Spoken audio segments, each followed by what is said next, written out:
एका माणसाने अमिताभ बच्चन सोबत स्क्रीन शेअर केली. आमिर खानच्या ठग्स ऑफ हिंदुस्थानमध्ये काम केलं. रणवीर सिंग, मोहनलाल, सारा अली खान यांच्यासोबत सेटवर उभा राहिला. लाखो लोकांसमोर हसत बोलत अभिनय करत राहिला. पण कोणाला माहीत नव्हतं की हा माणूस एक खुनी आहे, जन्मठेपेची शिक्षा झालेला फरार कैदी आहे आणि पोलीस त्याला तब्बल 12 वर्षांपासून शोधत आहेत. हे खरं आहे. हे सिनेमाची कथा नाही, हे सत्य आहे. अहमदाबादचं, गुजरात, जून 2005.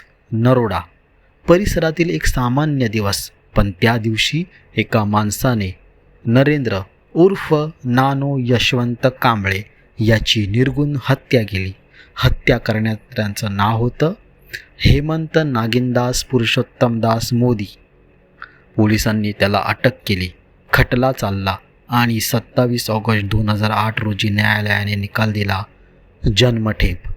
हेमंत आणि त्याचा भाऊ सचिन याच्यासह 7 जणांना अटक करण्यात आली होती. हेमंतला मेहसाणा तुरुंगात पाठवण्यात आलं. इथेच कथा संपली नव्हती. पण मंडळी, आता कथा खरी सुरू झाली होती, ती म्हणजे तुरुंगातून. 6 वर्ष तुरुंगात काढल्यानंतर हेमंतने अर्ज दाखल केला गुजरात उच्च न्यायालयात. त्याला 30 दिवसांचा पॅरोल मंजूर झाला.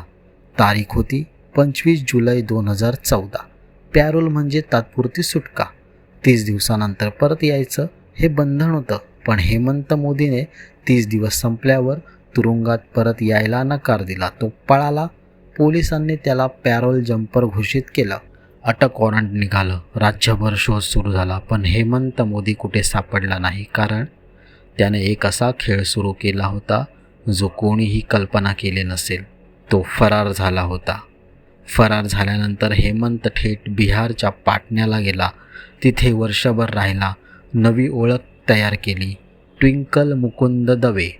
पण हे नाव त्याला पुरेसं वाटलं नाही.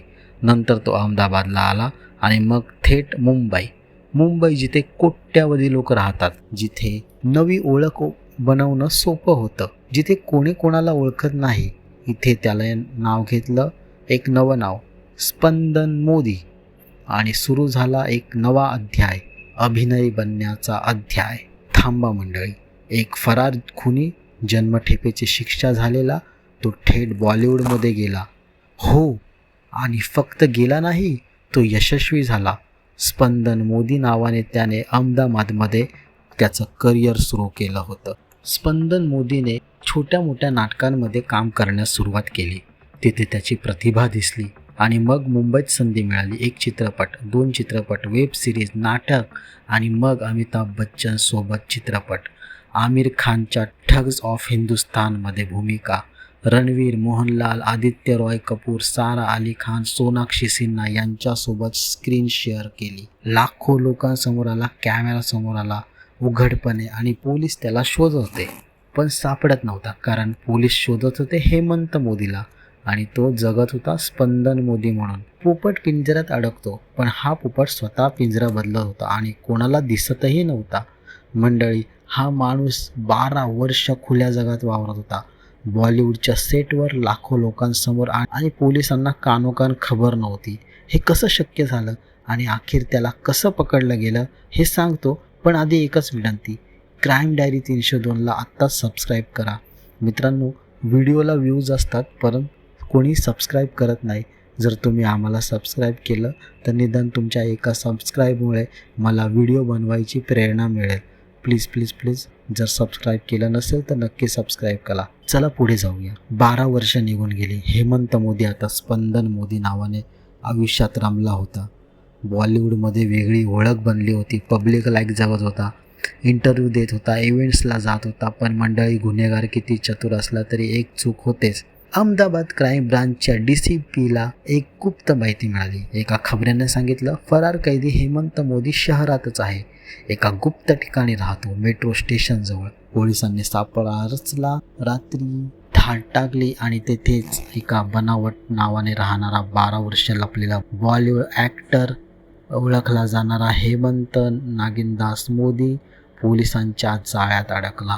53 वर्षांचा मोदी थकलेला होता पण पकडला गेलेला. आता त्याला पुन्हा तुरुंगात पाठवण्यात आला आहे, जन्मठेपेची उरलेली शिक्षा भोगायला. मंडळी, या कथेत मला एक प्रश्न खूप त्रास देतो. हेमंत मोदी 12 वर्षे उघडपणे जगला, कॅमेरासमोर उभा राहिला, पण पकडला गेला नाही. याचा अर्थ काय? याचा अर्थ आपली यंत्रणा किती सशक्त नाही आहे, किती मजबूत नाही आहे, की ती प्रत्येक गुन्हेगाराला वेळेत पकडू शकेल. पण याचा अर्थ हाही, गुन्हा कितीही लपवला तरी उजेडात येतो. 12 वर्ष, 4380 दिवस हेमंतने प्रत्येक दिवस भीतीत काढला असेल, कारण त्याला माहीत होतं कुठेतरी कोणत्या तरी क्षणी एक चूक होईल आणि सगळं संपेल. ती चूक झाली आणि सगळं संपलं. न्याय उशिरा मिळाला, पण तो मिळाला. क्राईम डायरी 302 वर भेटत राहू. जय महाराष्ट्र, जय हिंद.